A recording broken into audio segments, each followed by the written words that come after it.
Ladies and gentlemen, the President of the Republic of the Philippines, His Excellency Ferdinand R. Marcos Jr.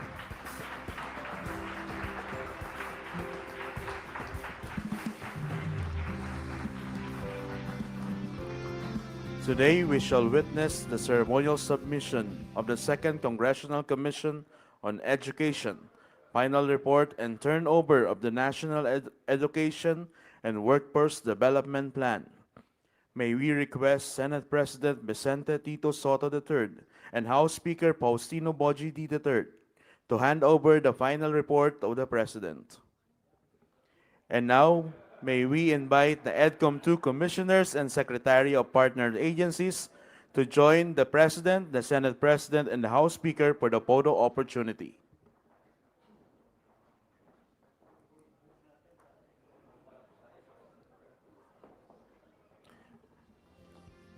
Please be seated for the remaining of the guests.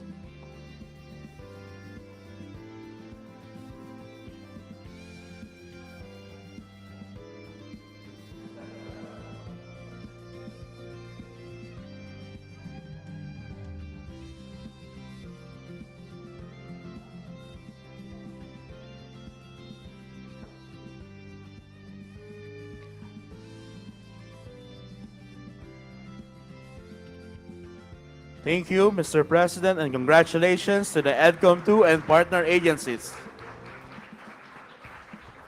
At this point, may we call on Education Secretary Juan Engardo Sani Angara to introduce our guest of honor and speaker.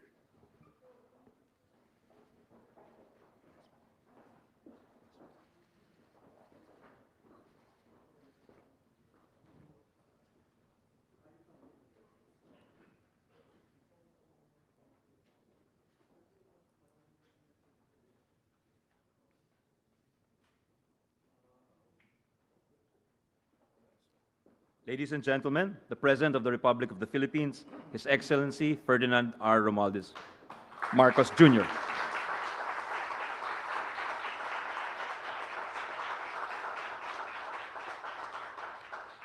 Thank you, Education Secretary Sani Angara.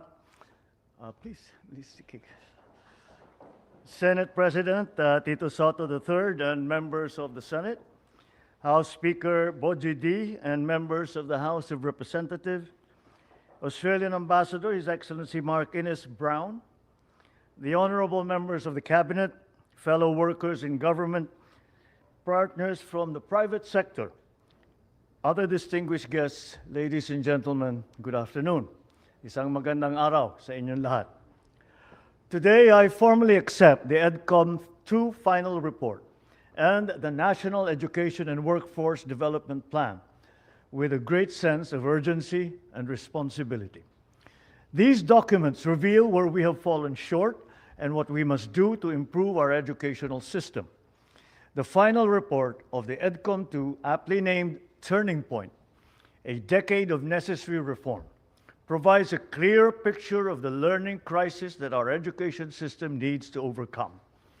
The report includes the NatPlan, which offers us a 10-year plan to address the learning crisis that can be solved if we act in unity and with determination and with consistency. Ladies and gentlemen, this report shows us that we must think beyond the present, beyond my administration and current leadership, local leadership terms. It calls on government, educators, industries, and communities to improve our educational system into one that will prepare every Filipino to meet the challenges of our time. From the start of this administration, we have worked consistently with the EDCOM 2, listening, coordinating, aligning our reforms with their recommendations.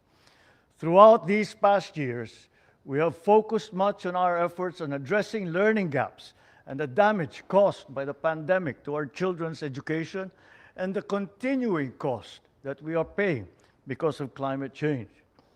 We revised our basic educational curriculum, making it learner-centered, skill-focused, and decongested. To ensure that our teachers are focused on implementing this curriculum, we filled teaching and non-teaching positions and pursued the expanded career progression system. We also energized more schools and provided computers and internet connectivity. This year, we approved a national budget with the largest allocation for the education sector, amounting to 1.3 trillion pesos.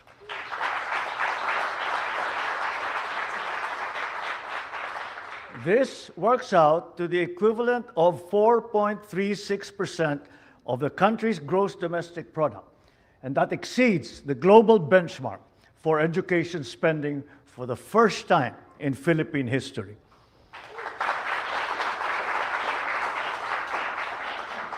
Through this budget, we can hire more teachers, reduce their overall workload, implement learning recovery in reading, math, and science, expand school-based feeding programs, and construct more classrooms, further improving our educational system. We are also strengthening Yakap caravans of the Department of Education and of PhilHealth. This ensures that our learners and school personnel can have direct access to primary care benefits. Furthermore, we are allotting more than 182 million pesos in a 2026 budget specifically for scholarships in master's degree, for guidance counseling, psychology, other specializations. We likewise have expanded access to technical vocational education and training through scholarships.